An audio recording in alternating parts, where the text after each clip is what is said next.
In October 2019, in Sheridan County, Wyoming, 35-year-old Claire Mercer stood beside 30 rust-streaked shipping containers and listened to 3 ranchers laugh. Containers sat behind her grandfather's hay shed, their blue and brown steel walls scarred by years at sea. Claire had paid $150 apiece, plus a hauling fee she could barely afford. The county had called them worthless. A local contractor had called them junk. Her banker had called them the last bad decision she could afford. Claire said nothing. She tightened the cuff of her faded canvas jacket, wiped grease from her knuckles, and looked across the prairie.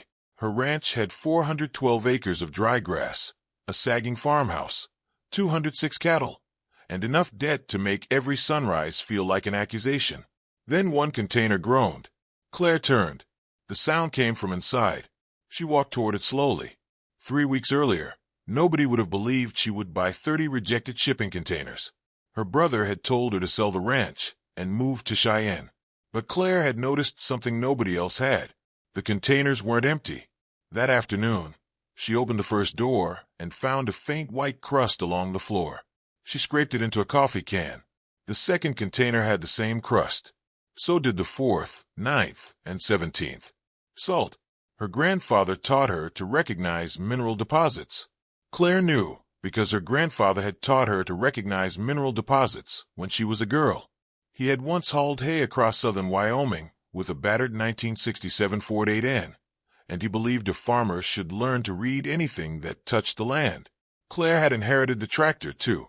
It sat behind the shed with a flat tire, faded red paint, and one stubborn headlight. She kept it because her grandfather had once told her, "Machines remember the hands that keep them alive." The ranch had struggled since a drought 2 years earlier. The creek dried before August.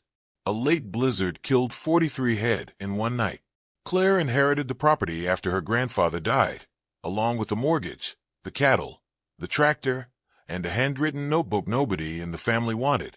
The notebook contained pasture and water maps, old notes about wind direction, soil color, grazing pressure, and one strange sentence written beside the western boundary: "Never trust the surface." Claire had underlined it twice. Now she stood beside the containers, wondering whether the old man had known something about the land that everyone else had forgotten. A pickup rolled through the gate. It belonged to Harold Vance, a 61-year-old rancher whose family had grazed cattle in Sheridan County for 4 generations. Harold climbed down wearing a brown felt hat and the expression of a man arriving specifically to enjoy someone else's mistake. "You really bought all 30? He asked. Claire nodded. Harold laughed. "Claire, you bought 30 rejected ocean boxes. Shipping containers." "That's what I said." Behind him, 2 neighboring ranchers climbed out of the truck. One pointed at the containers. "What are you building?" "Nothing." Harold frowned. "Then why buy them?" Claire looked at the western pasture. "Because they were rejected." The men laughed harder. Harold shook his head. "That makes no sense." Claire didn't answer. She spent a month studying what the containers had carried before rejection. Most carried agricultural freight. Several hauled mineral equipment, for crossed the Pacific more than once. And the 17 with the white crust had something else in common. Their original inspection records showed unusual contamination readings. The containers weren't dangerous, just unusual. That was why the shipping company had refused to reuse them. Claire had purchased the entire lot through a liquidation auction. Everyone thought she had found 30 cheap buildings. She thought she had found 30 clues. Next morning, Claire drove the old Ford 8N into the western pasture. The tractor coughed before starting. She smiled despite herself. Behind her, the containers stood in 2 long rows. Her plan was simple: turn them into livestock shelters and feed storage. But before she moved the first one, she took a shovel and dug beneath its original resting place. 6 inches down, the soil changed color.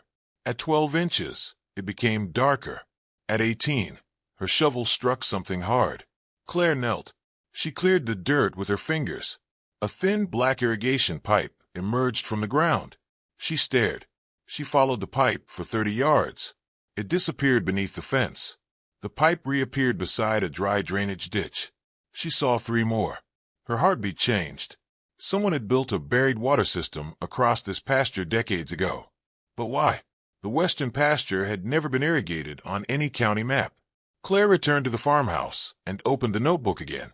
Near the back, beneath a list of cattle weights, she found a date, May 1968. Beside it were 4 words: "Water follows the steel." Claire read it twice. Then a shadow crossed the kitchen window. She looked up. Harold Vance was standing outside. He held something. It was an old survey photograph. And for the first time, the old rancher wasn't smiling. He tapped the photograph against the glass. Claire opened the door. Harold looked past her, toward the western field. "You need to see what was buried under those containers." Claire's fingers tightened around the notebook. "What is it?" Harold lowered his voice. "I don't know." He handed her the photograph. The photograph showed the same pasture in 1971, but in the center of the field stood something that no longer existed, a long row of metal structures, 30 of them. Claire looked from the photograph to the containers. 30 containers, 30 old structures, and beneath them, buried pipes. Harold swallowed. "Your grandfather wasn't storing equipment out there." Claire looked again at the strange white crust inside the nearest container. For the first time, she wondered if the containers hadn't been rejected because they were useless. Maybe they had been rejected because somebody had finally discovered what they were touching, and whatever was beneath Claire's pasture had been waiting for 50 years. Claire did not sleep that night. The photograph lay on the kitchen table beneath the yellow light above the stove. 30 metal structures stood across the western pasture in 1971, exactly where her 30 rejected shipping containers now waited. But there was something else. In the corner of the photograph, almost hidden behind a fence post, stood her grandfather. He was younger than Claire remembered him, and beside him was a woman Claire had never seen before.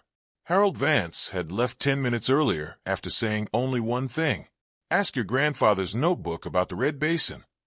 Claire had spent the next 3 hours searching every page. Nothing. Then, at 2:17 in the morning, she found a folded piece of paper inside the back cover. 3 words were written across it: "Red Basin, do not sell." Claire stared at them. Underneath was a hand-drawn map. The western pasture was divided into narrow rectangles. Each rectangle corresponded to the location of one old metal structure. 30 rectangles. 30 containers. Claire took the map outside before sunrise. The prairie was black beneath a sky crowded with stars. She walked to the first container and placed the map against its side. The dimensions matched. Every container was sitting almost exactly where the old structures had stood. That wasn't coincidence. She went back inside and called Harold.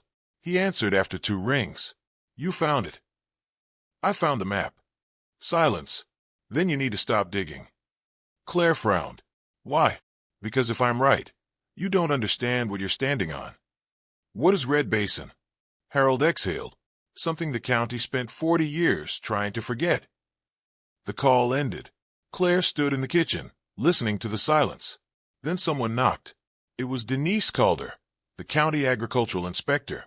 Denise was 48, practical, sharp-eyed, and famously unimpressed by theories.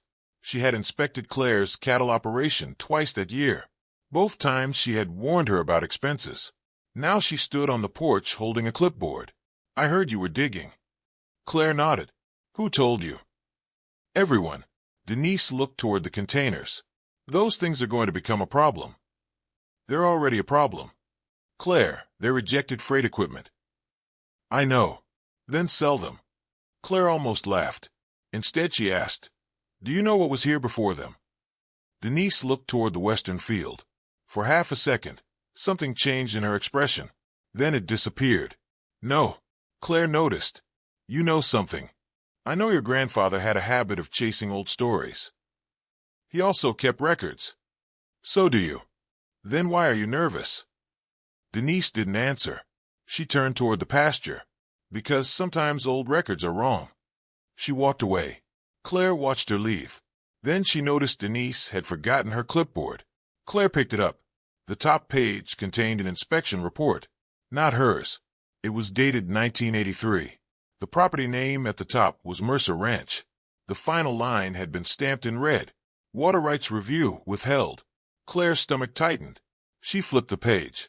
A second line appeared underneath. Subsurface storage capacity, unknown. That was when Claire understood. The old structures hadn't been shelters. They had been storage units. Not for hay, for water. She spent the next week investigating. She found newspaper clippings at the Sheridan County Library. She found references to a failed ranching cooperative. She found an abandoned engineering report from 1974. And then she found the number, 4.8 million gallons. That was the estimated amount of water that could be held beneath the western pasture. Claire read the report 3 times. The system had been built during a severe drought. 30 steel storage chambers had been installed underground and connected to a natural aquifer. But the project failed. The chambers corroded. The county abandoned it. The water rights were disputed, and the entire system disappeared from public records. Claire sat back in her chair. 4.8 million gallons. Her ranch had been buying water every summer. She had spent nearly $19,000 the previous year hauling tanks across the county. Meanwhile, millions of gallons might have been sitting beneath her. But there was a problem. The old system had been abandoned for almost 50 years. If it had failed, Claire had nothing. If it still worked, the water rights could be worth a fortune. She needed proof. That afternoon, she brought the Ford 8N to the western pasture. She used it to pull the first container 6 feet away from its position. The ground beneath it looked ordinary. Then Claire noticed a patch of grass that was greener than everything around it. She knelt. The soil was damp. In October, after 6 weeks without measurable rain, she pressed her palm against the earth. Cold. Very cold. She dug. At 14 inches, water appeared. Claire stopped breathing. She dug another inch. Water seeped faster. Not a puddle. A steady underground trickle. She sat back in the dirt. For years, her cattle had been drinking from a seasonal tank while water moved beneath their hooves. But the discovery created a new question. Where was it coming from? Claire followed the wet soil downhill. It led toward the first container. She opened its steel doors. Inside, the white crust covered the floor. She scraped it into her palm. Then she noticed a narrow pipe running beneath the container. It was connected to the old underground system. Claire followed it to the next container. Then the next. 30 containers. 30 buried connections. The containers weren't simply covering the old infrastructure. They were protecting it. The original steel structures had apparently been designed to sit above the underground chambers. The shipping containers had accidentally recreated the same arrangement. Claire stared across the field. Something about the rejected containers had preserved the abandoned system. But there was another problem. She couldn't use the water without permission. The following Monday, Claire went to the county office. Denise was waiting. So, Denise said, "You found the water." Claire froze. "You knew." "I suspected." "How much?" Denise looked down. "Enough to know you should stop." Claire's voice stayed quiet. "Why?" "Because the county isn't going to let you claim it. It's under my land. Water law isn't that simple." Claire knew she was right. The next morning, a drilling company arrived. The contractor introduced himself as Martin Cole. He had been hired by a regional cattle operation 3 counties away. He looked at Claire's containers and laughed. "Those your $1-million buildings?" Claire said nothing. Martin pointed toward the western pasture. "My clients heard about the water." Claire's stomach dropped. "How?" "News travels." He handed her a business card. "Your neighbors want to buy your water rights."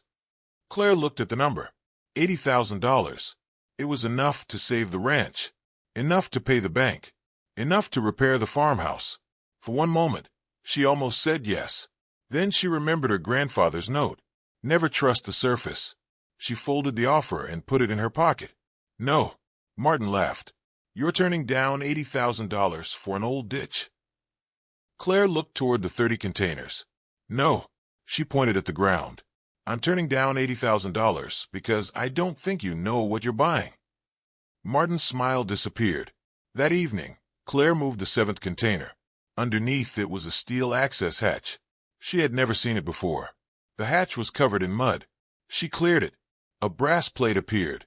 Claire wiped it with her sleeve. There was one word engraved on it. Reservoir. She reached for the handle, then stopped.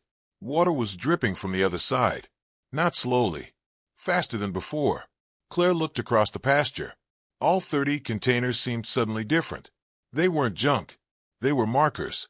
And something beneath them had just started moving. Claire stood over the brass hatch until sunset. Water ticked against the metal beneath her boots. One drop, then another, then 3 in quick succession. The sound was small, but on an October prairie that had spent years thirsty, it sounded enormous. She called Harold. He arrived 20 minutes later in an old Chevrolet pickup, carrying a flashlight and the expression of a man who had finally run out of reasons to pretend the past was dead. He crouched beside the hatch. "You opened one?" "No." "Good." Claire looked at him. "You knew about this." Harold rubbed his jaw. "My father helped build part of it." Claire waited. Harold finally continued. Back in 1968, ranchers were desperate. Wells were failing. The county brought in engineers from Colorado. They believed the pasture sat over a shallow underground water-bearing layer. An aquifer. That's what they called it. And the containers? Harold shook his head. Those weren't part of the original system. Claire frowned. Then what were the 30 structures in the photograph? Temporary collection tanks. He pointed toward the hatch. Rainwater and runoff were captured there. Then gravity pushed it into underground storage. Claire looked across the field. But why abandon it? Harold's face tightened. Because the water didn't belong to one ranch. Claire understood immediately. The system had connected multiple properties. Whoever controlled the water could control the entire valley. Harold told her the project had collapsed after a legal fight between ranchers, the county, and a private cattle company. The underground chambers were sealed. The structures were removed. The records were buried. But apparently, nobody had completely destroyed the system. Claire looked at the hatch again. Then why are my containers sitting over every access point? Harold shook his head. I don't know. That answer bothered Claire more than anything else. The next morning, she brought in an environmental engineer named Elena Ruiz. Elena spent 6 hours inspecting the field. She measured soil moisture. She tested the mineral crust. She traced the pipes. Then she opened the 7th hatch. A rush of cold air came upward. Elena stepped back. That's not groundwater. Claire stared at her. What is it? Stored water. The engineer lowered a camera through the opening. The footage revealed a concrete chamber beneath the pasture. It was enormous. The walls were still intact, and the water level was rising. Elena stared at the monitor. Claire, this system isn't dead. How much water? I don't know yet. Can you estimate? Elena looked at the chamber again. Enough to change your ranch. Claire smiled for the first time in weeks. Then Elena added, and possibly everyone else's. That afternoon, the first rancher arrived. Then another. Then another. News had spread through Sheridan County. People came in trucks and pickups, standing beside the 30 containers and whispering. Some believed Claire had discovered an underground reservoir. Others thought she had found a dangerous abandoned industrial site. Martin Cole returned with 2 lawyers. His offer had changed. $150,000. Claire rejected it. The second offer was $300,000. She rejected that too. The third was $500,000. Claire looked at the number for a long time. $500,000 would erase the mortgage. She could rebuild the house, replace the fences, buy cattle, walk away from the uncertainty. Her banker, Paul Mercer, reminded her that she had 90 days before foreclosure proceedings began. You don't need to be a hero, he told her. Claire looked through his office window at the snow beginning to fall. I don't want to be a hero. Then what do you want? To understand what my grandfather left me. Paul sighed. Understanding doesn't pay a mortgage. Claire knew he was right. That night, she returned to the western pasture. The first snow covered the containers. 30 dark rectangles stood against the white prairie. She walked between them. At the 19th container, she stopped. The soil beneath her boot was wet. She dug with her hands. The water was warmer here. That made no sense. Elena had explained that underground water could remain relatively stable in temperature. But this wasn't simply stable. It was moving. Claire placed her palm against the steel wall. She felt a faint vibration.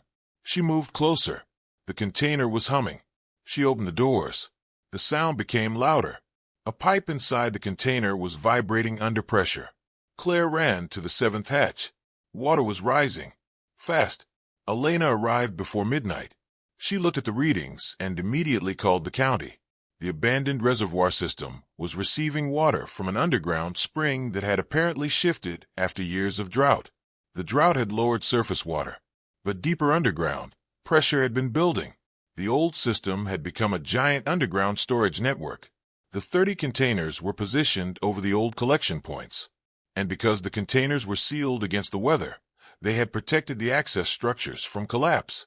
Claire hadn't created the discovery. She had preserved it. People saw junk. She saw protection. People saw rejected steel. She saw 30 forgotten doors. She didn't inherit a fortune. She inherited a puzzle. The county ordered a full inspection. For 3 days, nobody was allowed into the western pasture. Claire watched survey crews arrive with pumps, cameras, and measuring equipment. The community gathered along the fence. Harold stood beside her. "Whatever happens," he said, "your grandfather would be proud." Claire looked at him. "You laughed when I bought them." Harold smiled. "I was wrong. That was the first apology. There would be others." On the 4th day, Elena called Claire into the field. They had mapped the underground system. 30 collection points, 5 major reservoirs, a natural recharge zone, and 1 massive underground channel connecting the entire network. Elena unfolded the survey. Claire stared. The channel extended beyond her property. It crossed beneath 7 neighboring ranches. That changed everything. The water wasn't hers alone. It belonged to the landscape. And now the ranchers understood what Claire had discovered. The people who had laughed at her began asking different questions. Could the system restore grazing land? Could it support cattle during drought? Could it reduce the cost of hauling water? Could the reservoirs be reopened legally? Could ranchers share the resource? Then Martin Cole arrived again. This time he wasn't laughing. He carried a contract. "We'd like to make another offer." Claire looked at it. "How much?" "700,000. Harold whistled softly. Claire handed it back. "No." Martin stared at her. "You're turning down 700,000? I haven't figured out what it's worth." He looked toward the containers. "You think you can make more?" Claire shook her head. "No." "Then why?" She looked across the pasture. "Because you're trying to buy the water." Martin frowned. "And what are you trying to do?" Claire looked at the ranches beyond the fence. "Keep it here." 3 days later, the county released the preliminary engineering report.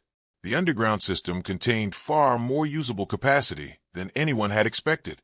But the report included one warning. The old concrete chambers could not withstand uncontrolled pressure. If the water continued rising, one section could rupture. The county gave Claire 48 hours.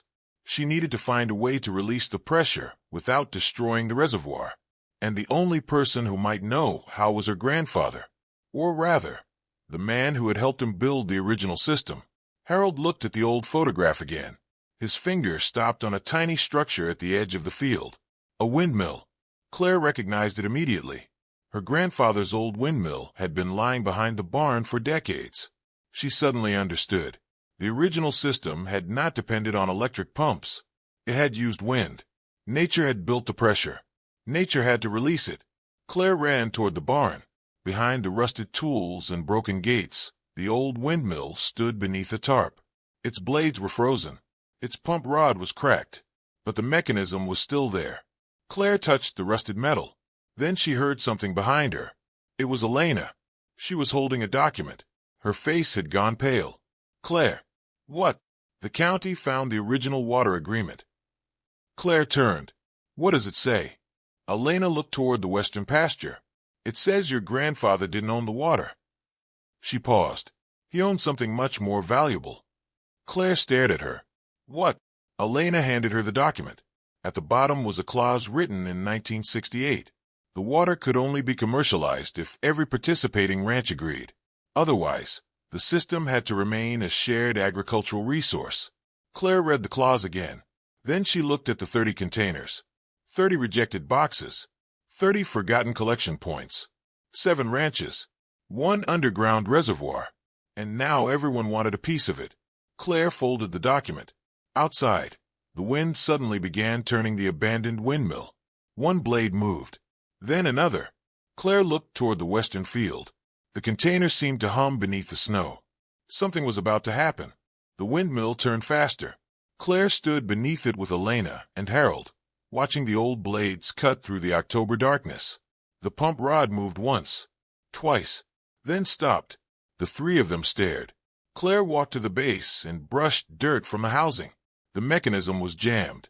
Elena checked the pressure readings from the reservoir. It's still climbing. How long? Maybe 12 hours. Claire looked toward the western pasture. 30 shipping containers stood beneath the moonlight. For weeks, everyone had treated them like junk. Now, they were the visible markers of an underground system, holding millions of gallons of water. Claire remembered the first day she bought them. Harold had laughed. Martin Cole had laughed. Her banker had called them scrap. Even Claire had wondered whether she had made the worst decision of her life. Now she needed those 30 containers to tell her how the old system worked. She opened the doors of the 19th container. The vibrating pipe was louder. Claire followed it to a valve buried behind a steel panel. She brushed away dust. A faded arrow pointed toward a handle. Pressure release. Elena leaned closer. That's it. Claire shook her head. No. Why? Because the arrow doesn't point toward the reservoir. She looked at the pipe. It points away from it. Harold's eyes widened. The old system didn't release pressure into the pasture. Claire nodded. It moved it somewhere else. They followed the pipe outside. It ran beneath the snow toward the southern boundary. There, hidden beneath a collapsed wooden fence, they found an old concrete channel. It led toward a dry basin. Claire recognized the location from her grandfather's map. Red Basin, the forgotten drainage area. The entire system had been designed to move excess water into the basin during heavy pressure. But the basin had been filled with sediment over 50 years. The outlet was blocked. The reservoir wasn't failing. It was trying to overflow. Claire called the county. By sunrise, crews were digging. Nobody laughed anymore. Ranchers stood along the fence, watching excavators uncover the old channel. At 11 that morning, the machine bucket struck concrete. The workers stopped. A second pass revealed a buried gate. Claire climbed down into the trench. Mud covered her boots. She brushed the gate clean. A brass plate appeared. Red Basin Outlet, 1968. Harold looked down from the trench. Your grandfather knew. Claire shook her head. He knew the system existed. She looked at the gate, but he didn't know whether anyone would ever need it again. The county engineer ordered the gate opened. It wouldn't move. The mechanism had rusted solid. Claire stared at it. Then she remembered the Ford 8N. Her grandfather had used that tractor to move equipment around the original project. She ran back to the barn. The tractor sat beneath the same layer of dust it had worn for years. Claire checked the fuel. Almost empty. She poured in the last 5 gallons she had. The engine coughed. Nothing. She tried again. Nothing. Harold appeared beside her. Battery. Dead. He looked at the old machine. Then at Claire. Give me 10 minutes. The ranchers brought jumper cables. Someone brought a new battery. Claire climbed onto the seat. She turned the key. The engine sputtered. Once. Twice. Then the old Ford 8N roared to life. People along the fence cheered. Claire didn't. She drove toward the drainage channel. The tractor's rear wheels spun in the mud. She attached a chain to the rusted gate. The chain tightened. The tractor strained.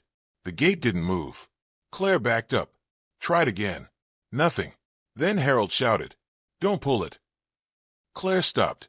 He pointed toward the hillside. Water was appearing in the grass. The reservoir was beginning to discharge naturally. Claire looked closer. The underground channel was already working. The pressure had found a smaller path around the blocked gate. But it wasn't enough. Water began pouring through cracks in the soil. The prairie darkened. Then the ground opened. A sheet of cold water surged across Red Basin. Everyone stepped backward.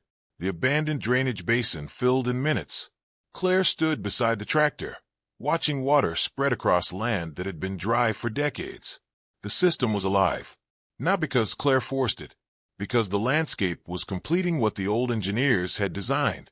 The water moved downhill. The basin absorbed it. The pressure readings began falling. Elena looked at her monitor. It's stabilizing. Claire closed her eyes. For the first time in years, she wasn't fighting the land. She was listening to it. People saw 30 rejected containers.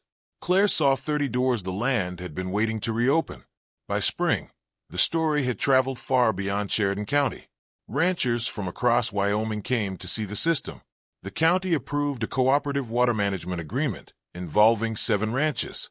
Claire's ranch received the right to manage the 30 collection points. The water could not be privately sold, but the cooperative could charge for storage, maintenance, monitoring, and agricultural distribution. The ranchers who had once laughed at Claire became investors, not in her land, in the system. Then came the number nobody expected. The cooperative offered Claire $1.2 million for the 30-container infrastructure, engineering rights, maintenance contract, and management stake. Martin Cole's old offer suddenly looked absurd. Claire accepted, but she didn't sell the ranch. She used the money carefully. The mortgage disappeared. The farmhouse roof was replaced.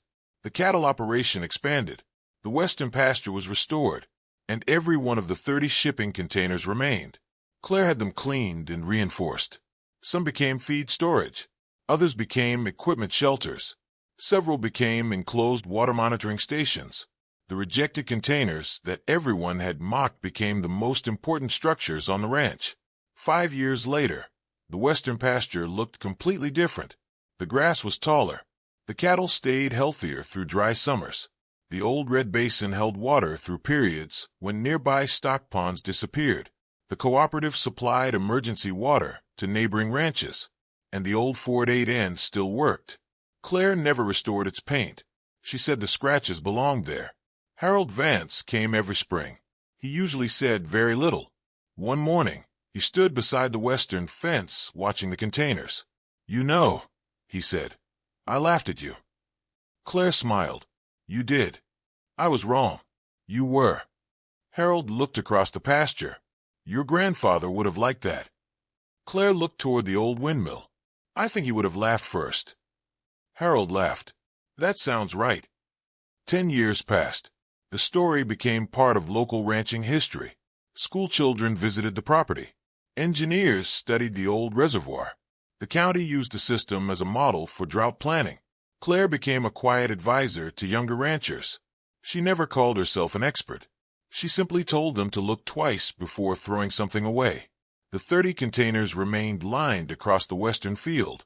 Their steel walls weathered. Their doors opened and closed. Their shadows moved with the seasons. The banker who once threatened foreclosure eventually became one of the cooperative's financial advisors. Denise Calder retired from the county. Martin Cole never stopped telling people that he had been the first person to offer Claire money. Claire never corrected him. She didn't need to. The land had already told the story. One summer evening, Claire walked through the western pasture alone. She stopped at the 19th container, the same one that had hummed beneath her hand years earlier.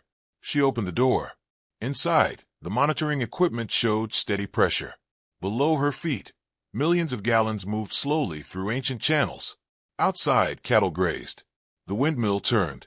The red basin reflected the orange evening sky. Claire placed one hand on the container wall. It was warm from the sun.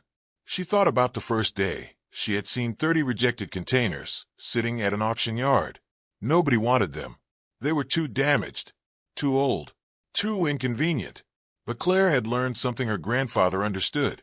Sometimes the value of a thing isn't what it was built to become. Sometimes it's what the land still needs it to be. She closed the container doors. The wind moved through the grass. The old Ford 8N rested beside the barn. The windmill turned once more. And across the western pasture, 30 weathered steel boxes stood quietly beneath the Wyoming sky, protecting a water system that had outlived everyone who built it. Claire walked home as the last light disappeared behind the Bighorn Mountains. The ranch was quiet. The cattle were settling. The water below the earth kept moving, and the windmill kept turning. 5 years later, the children of the neighboring ranchers would still point at those containers and ask why they were there. Their parents would tell them the story. But Claire never did. She simply watched the grass move. Because some stories don't need explaining. They only need remembering.